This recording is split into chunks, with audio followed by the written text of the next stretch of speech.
வணக்கம். நான் கீதா அன்பழகன். இன்றைக்கி என்ன பதிவு நம்ம பார்க்க போகிறோம் அப்படின்னா, இந்த குரோதி ஆண்டின் முதல் மாதமாகிய சித்திரை மாதத்தின் வளர்பிறை சுக்லபட்ச ஏகாதசி திதியை பற்றி தான். இந்த ஏகாதசி காமதா ஏகாதசி என்று அழைப்பார்கள். இந்த ஏகாதசி ரொம்ப ரொம்ப விசேஷமான ஏகாதசி. எல்லோரும் வழிபட வேண்டிய ஒரு முக்கியமான ஏகாதசி. ஏனென்றால் 7 ஜென்மத்து பாவங்களையும் போக்கக்கூடிய ஏகாதசியாக வருகின்றது இந்த ஆண்டின் தொடக்கமே. அதனால் இந்த ஏகாதசி மிகவும் சிறப்புடையதாகும்.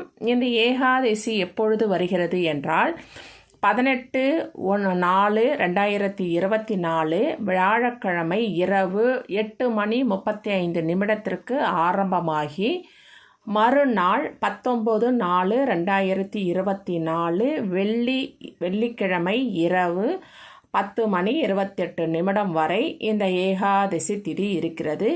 அப்போ நம்ம வழிபாடாக எடுத்துக்கொள்ள வேண்டிய நாள் வெள்ளிக்கிழமையாகும். இந்த வெள்ளிக்கிழமை ஏகாதசி வந்தாலும் முழுமையாக ஏகாதசி விரதம் இருப்பவர்கள் தசமி அன்றே துவங்கிவிட வேண்டும். அதாவது வியாழக்கிழமை மதியம் ஒரு வேளை உணவு உண்டு. அன்று இரவே சிற்றுண்டியாக ஏதாவது பால் பழம் இல்லைன்னா வேறு ஏதாவது டிஃபன் ஐட்டமாக ஏதாவது சாப்பிடணும். சாப்பிட்டு அன்று இரவே விரதமாக இருந்து மறுநாள் காலை வெள்ளிக்கிழமை அதிகாலையிலே நீராடி விட்டு நாம் முடிந்தவரை எதுவும் சாப்பிடாமல் இருக்கலாம்.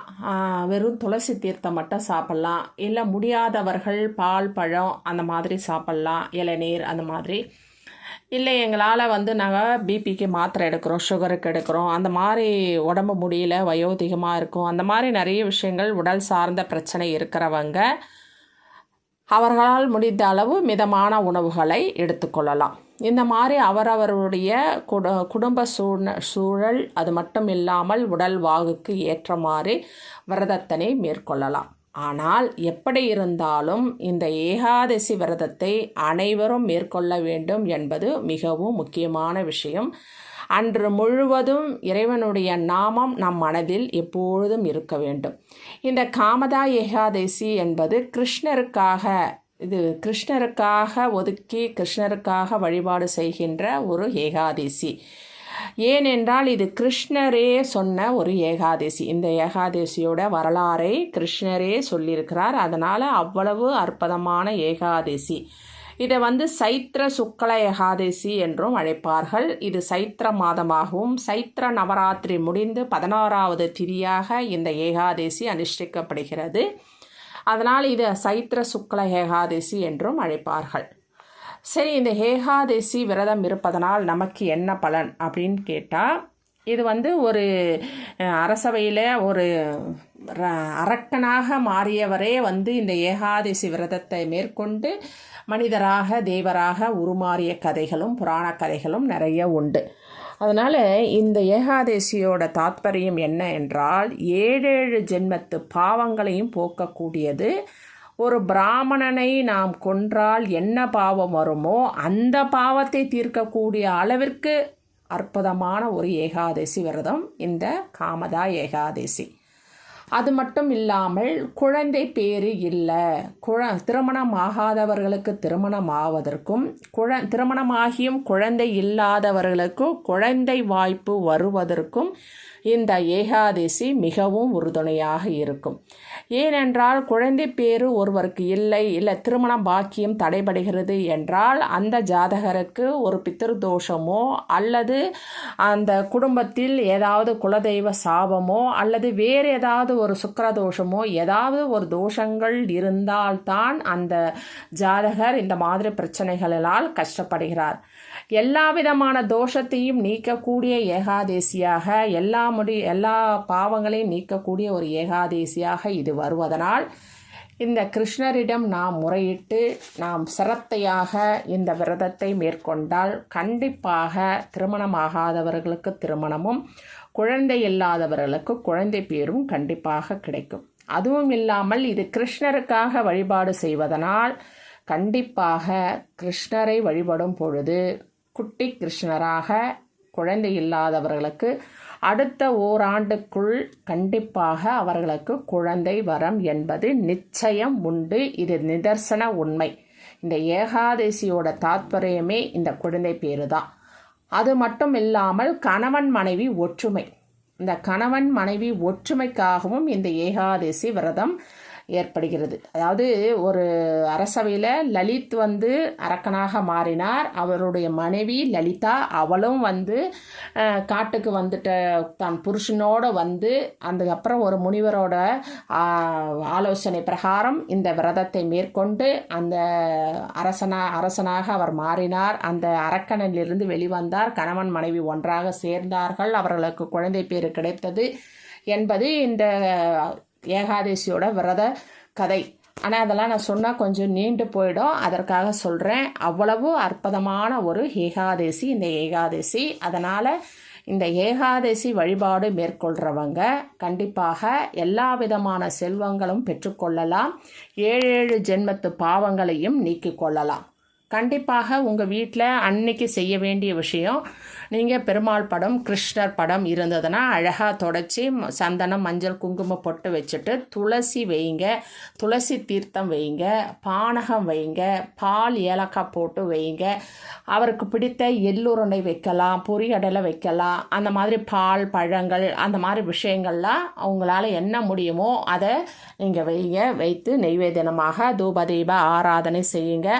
அன்னைக்கு விஷ்ணு சரஸ்வரநாமம் கேட்கலாம். அதுக்கப்புறம் பெருமாளுடைய பாடல்கள் கேட்கலாம். அந்த மாதிரி என்னென்ன பெருமாளால் கிருஷ்ணரால் உங்களுக்கு தெரியுமோ அதெல்லாம் பாடுங்க, இல்லை படிங்க, இல்லைன்னா காதில் கேளுங்க. அந்த மாதிரி அன்றைய முழுவதும் அந்த பெருமாளுடைய நாமங்களாக நாம் கேட்டுக்கொண்டு இருந்தோம் அப்படின்னு சொன்னால் அந்த பெருமாளுடைய நினைவுகள் நமக்கு இருக்கணும். சரி, என்னால் அப்போ அருகில் உள்ள ஆலயத்திற்கு சென்று வழிபாடு செய்யுங்க. துளசியை வாங்கிட்டு போயிட்டு கொடுங்க. இல்லை எங்களால் போக நேரம் இல்லை அப்படின்னு சொன்னாலும் நீங்கள் ஆஃபீஸ் போனீங்க, இல்லை வேறு வேலையாக இருக்கிறீங்கன்னா கூட உங்களுக்கு கண்டிப்பாக அந்த பெருமாளுடைய நாமம் உங்கள் மனதில் ஓடிக்கொண்டே இருக்கணும். ஓம் ஸ்ரீம் நாராயணா போற்றி, நாராயணா போற்றி, கோவிந்தா போற்றி, கோபாலா போற்றி அப்படின்னு சொல்லிட்டு உங்களால் என்ன தெரியுமோ மந்திரங்கள்லாம் நிறைய இருக்குது. அதெல்லாம் நான் சொன்னால் உங்களுக்கு நேரம் இல்லைன்னா அவ்வளோ பெரிய மந்திரம்லாம் சொல்ல முடியாது. சில மந்திரங்கள் தீட்சை வாங்கி தான் சொல்லணும், சில மந்திரங்கள் எல்லோரும் உபயோகப்படுத்தலாம். ஆனால் பெருமாளுடைய நாமங்களை எல்லாரும் பயன்படுத்தலாம். அந்த நாமங்களுக்கு இருக்கிற மகிமை, ஒரு மகத்துவம் வேறு மந்திரங்களுக்கு கிடையாது. அதனால் நீ நாமாவளியே சொல்லியே நீங்கள் அன்னைக்கு மனதார பெருமாளை பிரார்த்தனை செய்து கொள்ளுங்க. சரிங்களா? அது மட்டும் இல்லை, மகாலட்சுமியோட மகன்கள் 18 இருக்குது. அந்த பேர்களை நான் சொல்லி மகாலட்சுமி வழிபாடு செஞ்சோன்னா மகாலட்சுமி நம்மோடவே தங்குவா. அதை பற்றி நான் ஒரு தனிப்பதிவாக போடுறேன். சரிங்களா? அந்த மாதிரி ஏன்னா அந்த பேர்களுக்கு அவ்வளவு ஒரு மகிமை உண்டு என்பதற்காக நான் சொன்னேன்.